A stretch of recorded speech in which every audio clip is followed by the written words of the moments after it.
Yo, it's a fair. I got my glasses on because I got some detail. This is going to be the long way around the barn. So if you're not into numbers and really specific detail, facts, math, lab radar results, that kind of thing, just freaking stop right now. Do not watch the video that you're about to watch. I've been getting a rash. Easton did their study, and we get Trump elected and everybody decides to go liberal arrows and go back down en masse and say speed fixes everything. The world is a crazy place. I'm going to address, I've had a rash of people tell me that the only thing you need to do is increase your poundage, increase your velocity, and it fixes everything. The energy's way better. Them heavy arrows don't do anything. And kinetic energy's better. All that stuff. Well, I have what's called data and a lab radar. I ran this test a long time ago. I've had the value of having some people get around me who are aerodynamics people, physics, engineering, and they said, literally, you know what you're doing and you know what you're getting, but you have no idea. You don't know what the hell you're saying and why, but we'll teach you. So we ran a bunch of arrows through a lab radar, and the results, I went and plucked them again. So I'm going to compare a 436 grain arrow, because that's in my data set, to a 589 grain arrow, because that's in my data set, and that's the beginnings of an adult arrow for hunting and maximum penetration. Stay tuned.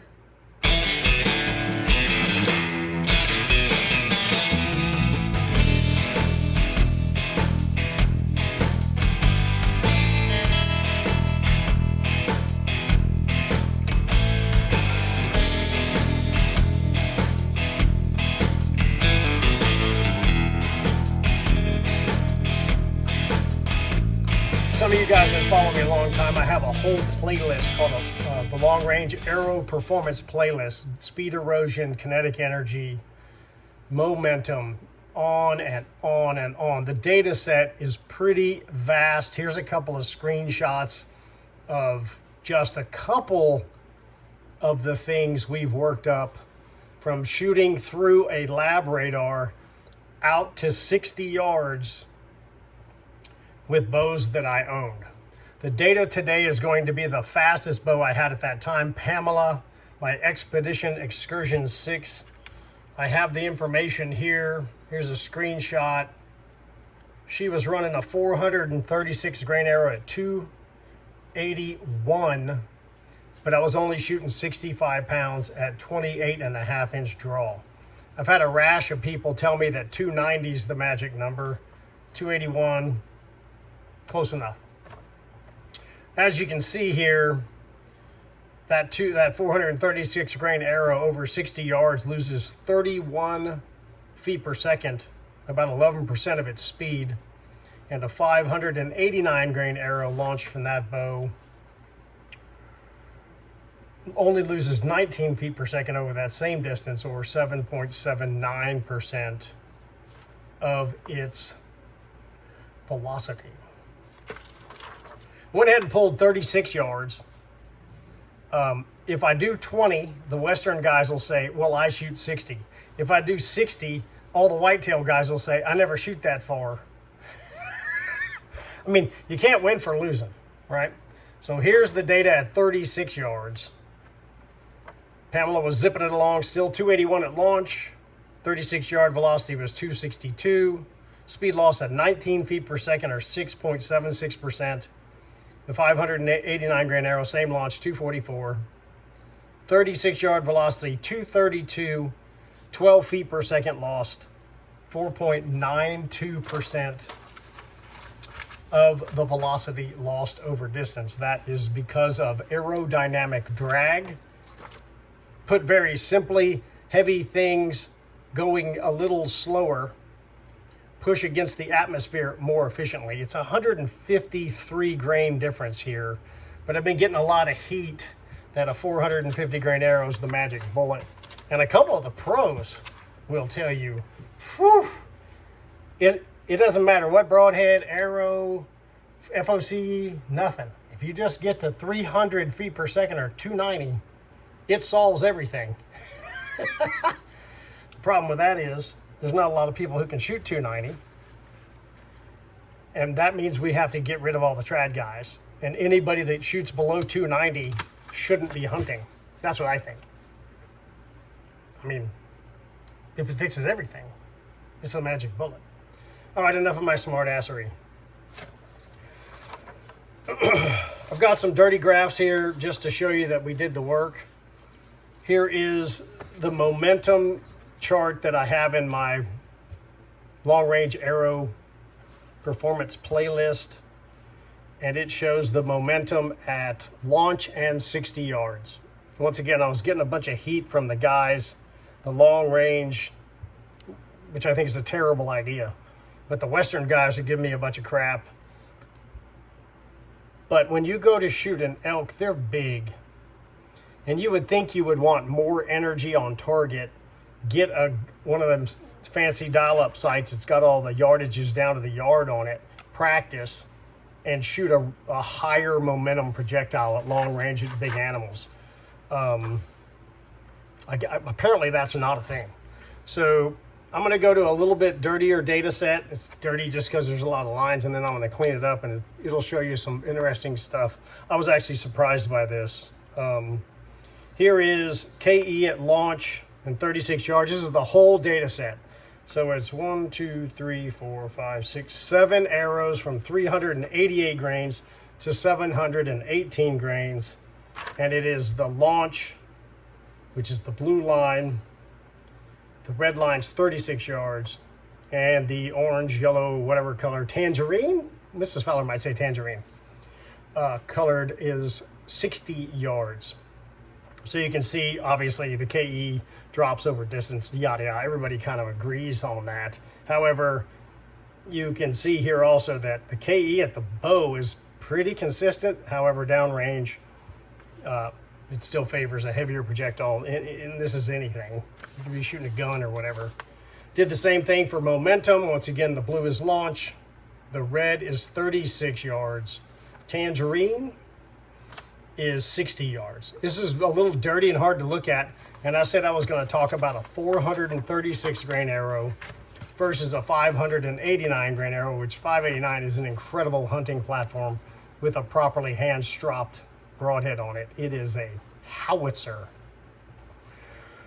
So here's the KE. I hacked out all the rest of the stuff just to get down to these two arrows. There's the KE at 36 and 60 yards.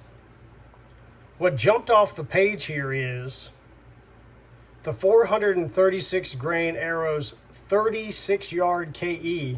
It is equivalent to the 60 yard KE of a 589 grain arrow. That one I just plucked out because I haven't looked at them like this. And I looked at that and I was like, wow. So mass times velocity squared. Interesting.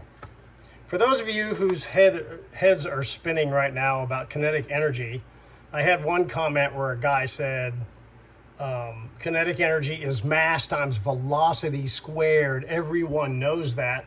Thus, faster means more KE. That is true at the bow. If you could crank your poundage up, lengthen your draw length, lower the arrow mass, somehow make the projectile go faster, it is velocity squared. 100% true. However, as the arrow slows down, velocity squares negatively against you. So if you're going to preach super fast, you have to understand that in archery, there's only one way, well, there's a couple of ways to go faster. You could get longer arms. That's really hard. You could shoot an artificially long draw length. I don't know anyone that recommends shooting, like I'm a 28.5-inch draw length. I don't know anyone who recommends shooting a 30-inch draw length at 28.5-inch draw just to increase velocity. But you could do it, okay? You could do it. And then increase poundage, which is a pretty diminishing returns, because you don't get that much for the increased poundage. I mean, you'd have to increase like 15 pounds of draw weight, not 5, okay? So what happens is, you get lower mass.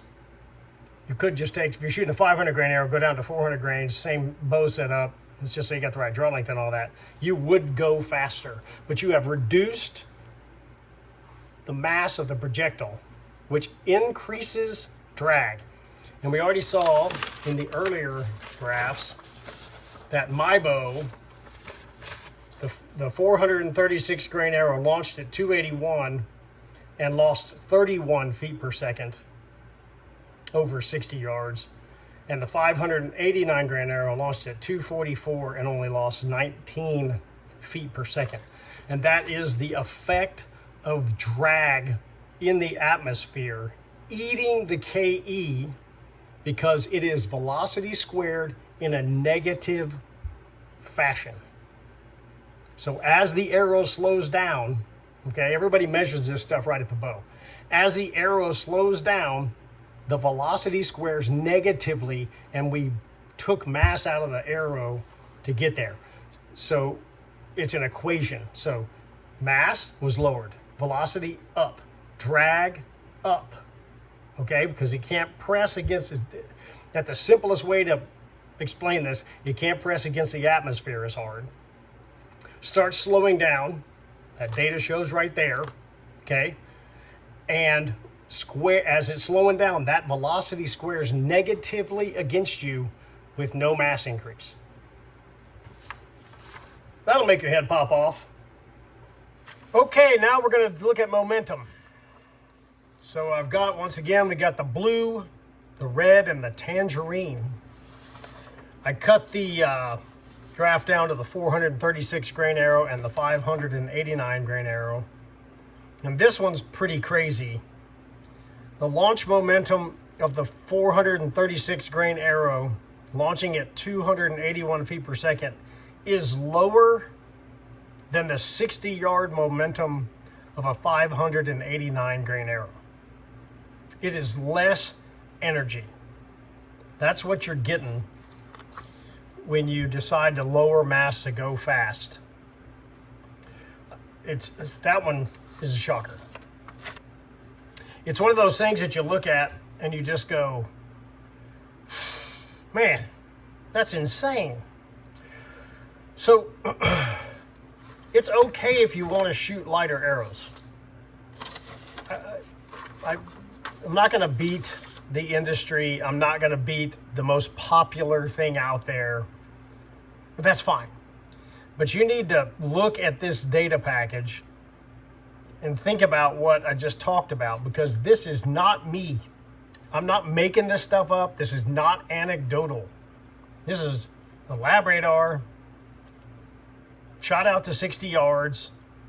I've got data there's 24, 36, 48, 60. It only takes 5 inputs. But there's no really, you can be mad. You can put comments below in the hate section. You can tell me you've killed 9,000 animals with a 200 grain arrow and all that stuff, and that's okay. You just have a less efficient on-meat, impact-based projectile shooting lower mass. It's just right there. It's just, you can go back through the data if you want to. Most of the people that are mad are not going back through the data. Because, I mean, it's just a lab radar, and the equations are pretty simple. You got to convert the momentum over to slug feet per second, but that's not really hard. It's available on the internet. There's calculators all over the planet. And I'm pretty shocked. So because I've had so many, what's happened is every May, June, July, a new rash of people comes through whose heads are exploding, and they decide that they're going to listen to the industry message and come at me. It's been like 8 years out here, dude. It's not like this. You're not the first one. The reason why I did all this is because I didn't know the answer to the question. I saw, as I said in the beginning, I saw the results. I saw arrows flying through animals. I saw pass-throughs being super, like, I'm shocked when I don't pass through something. But I didn't know why. And I'm just a curious dude. And I went, why is that working? Why can't we just get enough speed that is equivalent to the same impact energy as these heavy projectile? And when I started pulling the data, and you start to see charts where as the mass goes up, even with velocity lowering, the energy is just retained better. And just over time, meeting a lot of people, lots of discussions, reading a lot. NASA website has stuff on aerodynamic drag. The model rocket guys have really detailed discussions on how to get stuff to fly. And being curious, I had to know the answer. I wasn't going to just sit here and go, heavy arrows work better. I saw that. I had to know why I was seeing what I was seeing. I shot what I call shop arrows, where I didn't know anything. I just go to the shop.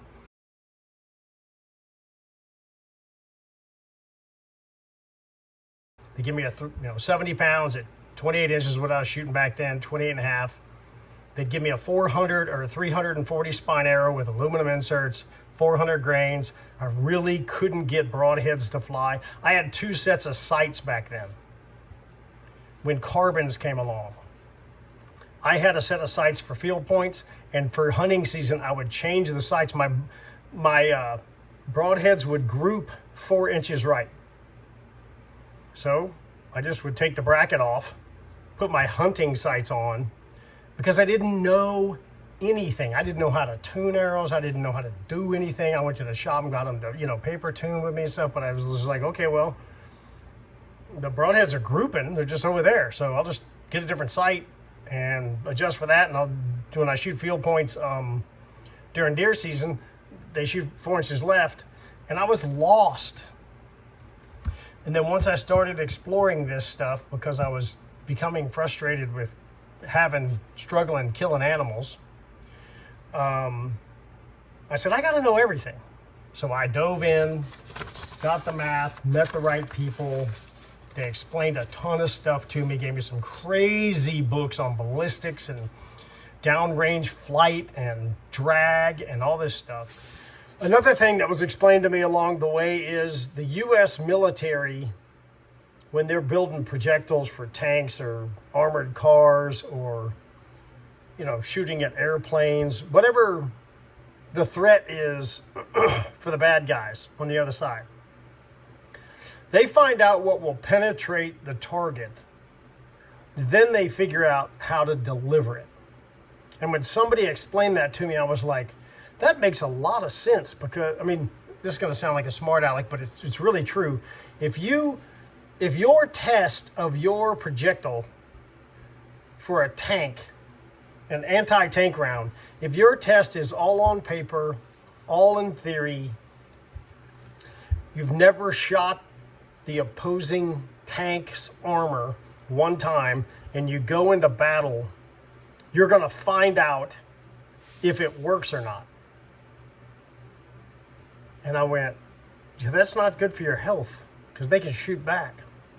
And that's what Ed Ashby did. And he asked the question, what arrow system in all impact points will penetrate the target the best? And then we'll figure out how to get it there. It's a different way of looking at it. It took me years to get to that point to realize, oh, that's what Ed was doing. Everybody thinks he just decided that a 650 grain arrow is awesome because it's not like everyone else wants to shoot. And that nothing can be further from the truth. He asked the same question that military people ask. What will penetrate and kill the target? What is going to disable the tank at the highest rate so they do not shoot back? We'll figure out how to get it there. And once I popped this data set and started looking at it, I went, okay, I'm starting to understand that you can increase mass at a much higher rate as a percentage of the system for the loss of velocity. Everybody, I got a video coming up on this, or if you're watching this a year from now, it's 2025. I have a video on this. Put simply, everybody thinks that 1 grain of increased mass means 1 foot per second or something. Like there's this relationship that's an equal return. And the data here would say that is not true at all. You can increase mass a ton percentage-wise, 25, 30%, and you'll only lose 10%, 15% of your speed. So once again, when you start doing equations, you raise mass and you have a lot of increase in mass, but your speed doesn't slow down at an equivalent rate. It's not a balanced system.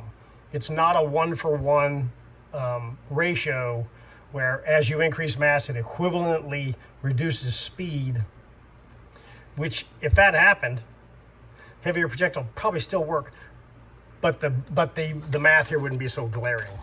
I mean, you wouldn't see momentum continuously going up. Never mind the fact that there is a 700 grain arrow on here. Never mind the fact that it has the highest momentum at launch in 60. I didn't go there. We stayed with a normal arrow. The only reason it's 436 is because in the data set, I walked up the spine to keep the arrow flight clean, so they're not equally spaced apart. I wanted that to be straightforward so the flight was good, because it would give erroneous results, right? I could have shot a 500 spine arrow for the 388 grain shaft, made sure that it was bending stupid and launching ridiculous so it would be worse. And that's not really fair, because it doesn't give me the answers I want. So thanks for watching. And if you're still here, I appreciate you. I think I probably lost some people. The comments are going to be great. And I know a lot of you guys are going to say, I've been killing deer for, since Moses parted the Red Sea with a 450 grain arrow. That's okay. All I'm trying to establish here is if you increase mass, you increase your on-target energy at 36, you increase your on-target energy at 60, and there's nothing wrong with more energy on target to help the arrow fully penetrate the animal, which is the best way to increase lethality. Have a great day. Thanks for watching.